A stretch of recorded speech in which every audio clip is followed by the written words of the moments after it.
Hello, I'm Terry Likes, and welcome to this edition of Communication Connection. This is a program that highlights the accomplishments of alumni, students, and faculty in the Department of Communication here at Mississippi State.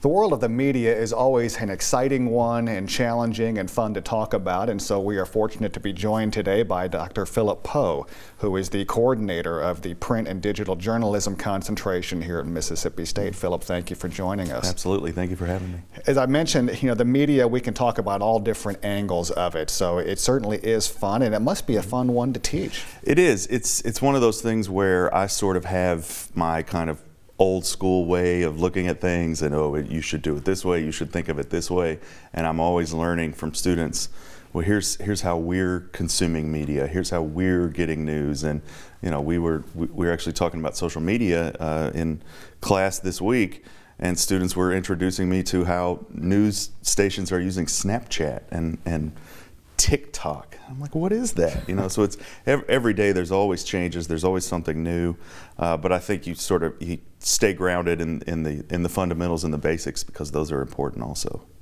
Yeah, there are certain things in the media that, at least in journalism, that haven't changed, the fundamentals of storytelling. Well, tell us a little bit about your background. What brought you to Mississippi State? So I finished my most of my PhD in 2011, and I was at what they call the ABD stage, and my mentor at Texas Tech, where I did my PhD, taught a very similar version of the Introduction to News Writing and Reporting class that I am now in charge of, and I sort of worked my way up from assistant to an instructor of that class, and I was just kind of exploring the job market, and I saw that there was a position open at Mississippi State, and I said, well, what do I know about Mississippi State? I know Will Clark, I know baseball, and I know I met some people from there in Houston one time who were really nice, and so I gave it a shot, got a call. Turned out that the position that they were hiring for was really for someone to teach the Introduction to News Writing class, and I said, this is perfect. This is what I'm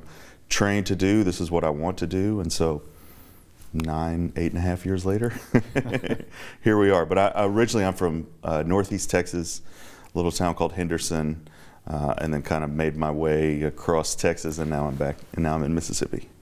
Well, we're glad to have you here, and President Keenum frequently talks about how this is a family atmosphere, and I've certainly come to realize that. But I guess you're able to take it to the next level, because literally for you it is part of a family. Your spouse works here on Absolutely. campus. My wife Lindsay is the broadcast meteorology coordinator over in Geosciences, and we actually met at new faculty orientation. That's the first time we met, and we had a circuitous route. But we've been married going on 5 years now. We have a 2-year-old son, and certainly it has become family to us, and we've established our lives here, and we really owe that all to the university. We've talked about some of the courses that you teach in journalism, and as far as the enrollment here, the numbers are strong. It's not that way all around the country, and certainly not as many people are seeking this career path as maybe they once did. Yeah, I think there's an uncertainty in the industry right now. Certainly the advent of what we used to call new media, and is now just media in my opinion, but more of a digital focus has kind of changed the expected career path for a lot of recent graduates.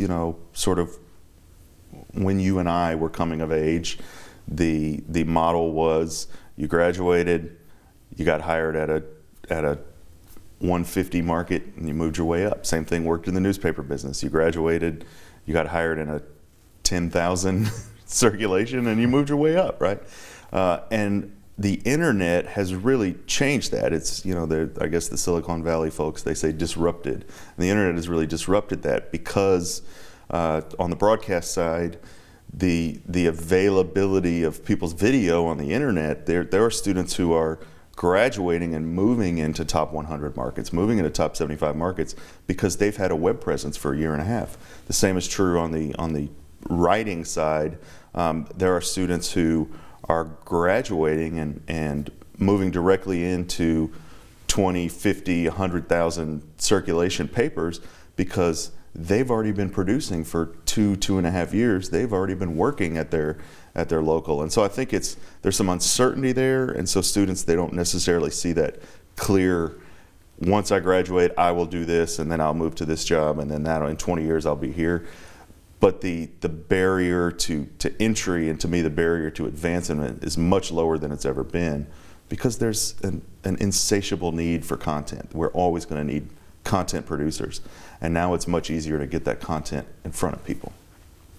Well, longtime CBS anchor Walter Cronkite survey showed was once the most trusted man in America. What has changed since that time as far as the perception of journalism? I think a little bit, it has to do a little bit with the stratification, we might say, of the media. There's a silo effect where we begin to seek out voices or perspectives or opinion that confirms ours as opposed to challenges ours.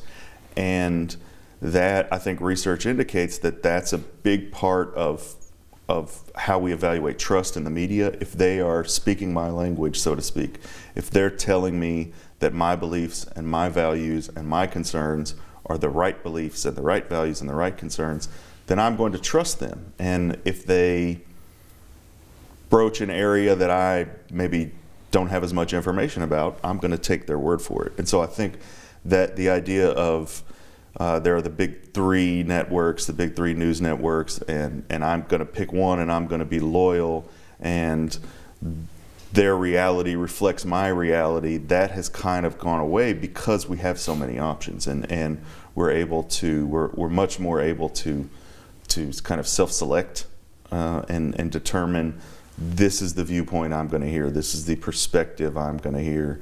And it's not just a political question. There are people who the only news and information they get throughout the day is from sports, because that's what they've chosen. And it's possible you don't ever have to turn on CBS unless it's 2:30 on a Saturday afternoon. You don't ever have to watch a network news show.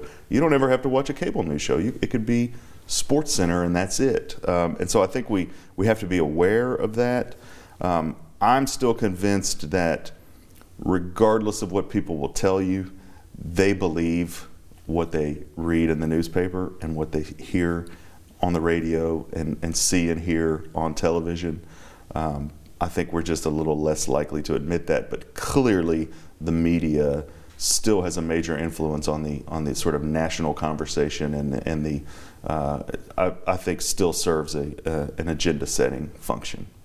Well, you mentioned a major influence, and our founding fathers certainly had the foresight to create the First Amendment, freedom of the press, something we shouldn't take lightly. Right. And journalism, even though it has changed, as you've mentioned, is certainly still a noble calling. I agree. It's, how many, and I tell the students this all the time, they're probably tired of me saying, how many other jobs are listed in the Constitution, freedom of the press, it's what separated us from the monarchies of Europe at the time. It's one of 3 or 4 things that we decided we have to codify. We have to write this down and make sure everyone is aware of the fact that this is how we're going to operate. We've seen challenges to that over the years.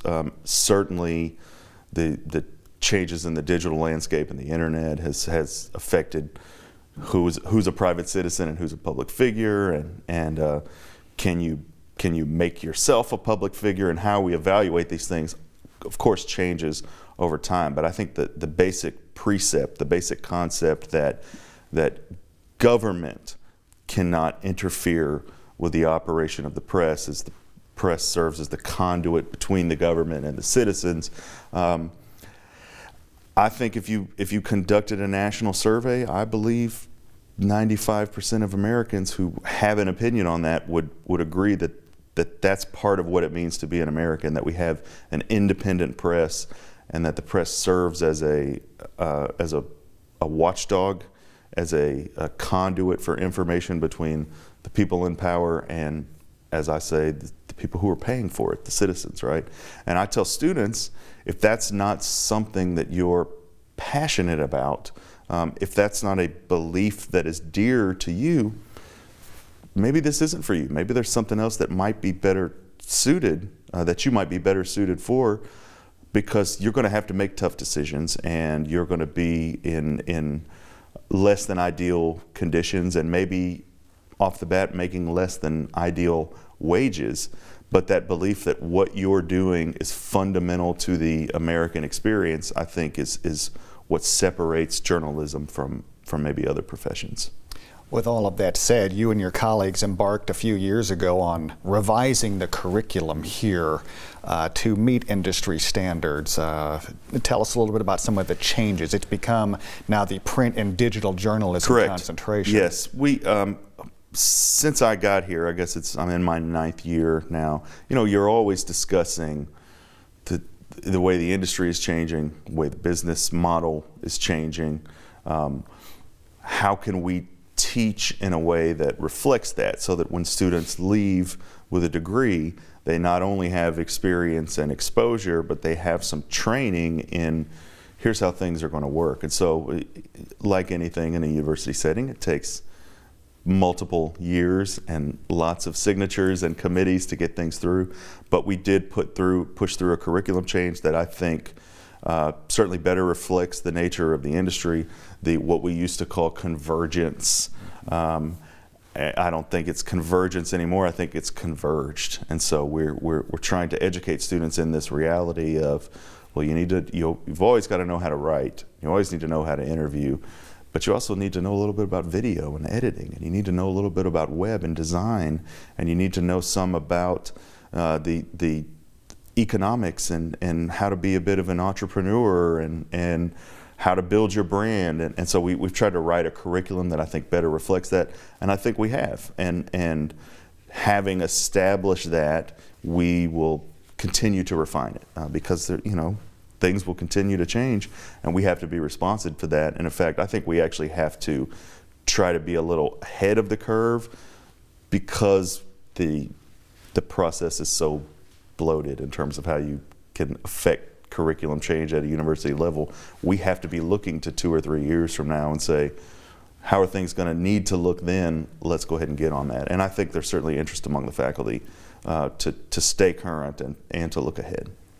Well, we appreciate your insight about the field of the media and specifically journalism, and congratulations to you. You are now a tenured associate professor here at the university, and a lot of people might not realize how much of a major milestone that is. So thank you for joining us today. Dr. Absolutely. Philip Poe has been our guest, and that's it for this edition of Communication Connection. Thank you so much for watching, and please join us next time.